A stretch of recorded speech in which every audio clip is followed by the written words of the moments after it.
baru di teras masjid sudah diusir. Belum masuk teras sudah diusir.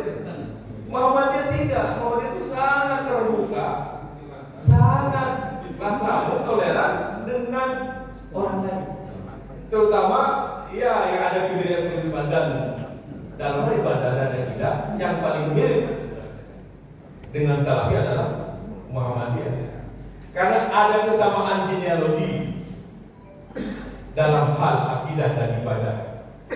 Kalau kita bicara tentang sejarah Muhammadiyah, pasti ada bagian yang berbicara tentang Muhammad bin Abdul Wahab.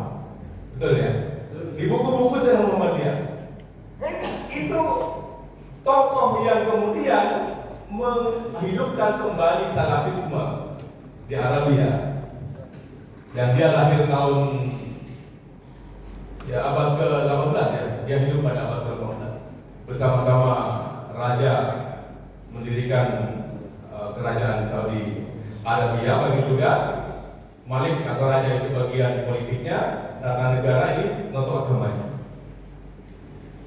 Isu pokoknya adalah pemurnian tauhid dan kelurusan ibadah. Hal-hal yang kira-kira menyimpang dari tauhid dan ibadah yang tidak benar diberantas. Cocok Muhammadiyah, karena itu banyak orang mengatakan Muhammadiyah itu adalah Wahabi Indonesia.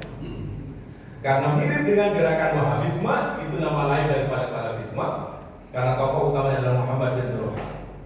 Lalu agak mundur sedikit ketemu dengan Ibnu Taimiyah abad ke-14 yang juga corak pemurnian tauhidnya sangat kuat, mirip juga dengan Muhammadiyah.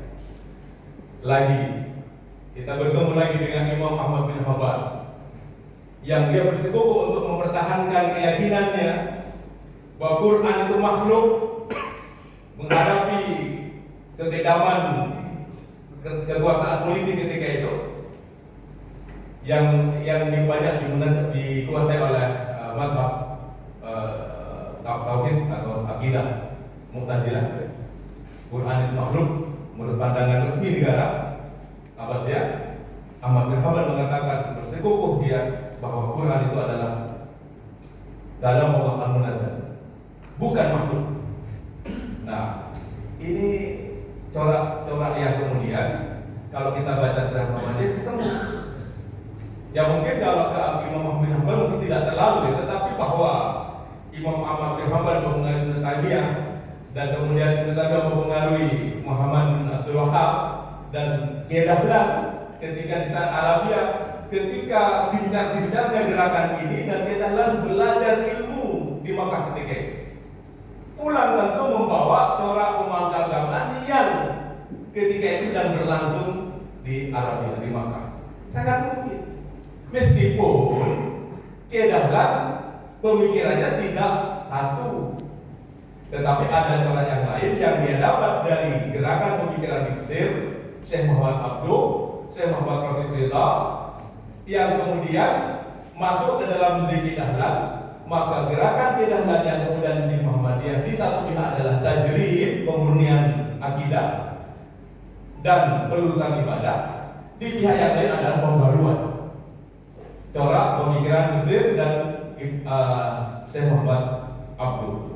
Bahkan ketika mengajarkan ayat-ayat Quran, tafsir yang digunakan adalah tafsir Syekh Muhammad Abduh. Kita pernah membaca bahwa Dahlan mengajarkan surah Al-Ma'un selama 3 bulan. Kalau pakai tafsir Jalalain ya 2 hari selesai. Karena pendek. Apalagi dari lain. Kemudian mengajarkan surah yang paling keren lagi, yang lebih lama lagi, Al-Asr. Yang itu sesungguhnya ayat Muhammadiyah banget. Jadi kalau suratnya yang populer NU itu adalah Yasin, dibaca setiap malam Jumat. Suratnya Muhammadiyah itu adalah Al-Ma'un dan Al-Asr, dan kita dalam mengajarkan surah Al-Asr kepada muridnya selama 7 bulan. Ada nggak kira-kira kiai Surabaya yang mengajarkan surah Al-Asr 7 bulan? Dan yang dibaca, yang diterangkan adalah tafsir dari Syekh Muhammad Abduh, tafsir Al-Manar,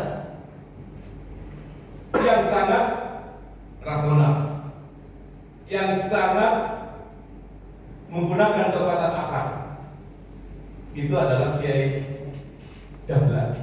Bahkan Profesor Harun Nasution ketika meneliti tentang pemikiran Abdul, dia mengatakan Abdul itu cara pemikirannya adalah neo-Mu'tazilah, Mu'tazilah baru, lebih Mu'tazilah daripada Mu'tazilah yang lama, kata Profesor Harun Nasution. Itu yang dibaca oleh Kiai Dahlan. Jadi kira-kira Kiai Dahlan itu ya ada Mu'tazilahnya, ada Salafinya, ada pemurniannya, ada kemodernannya, lengkap.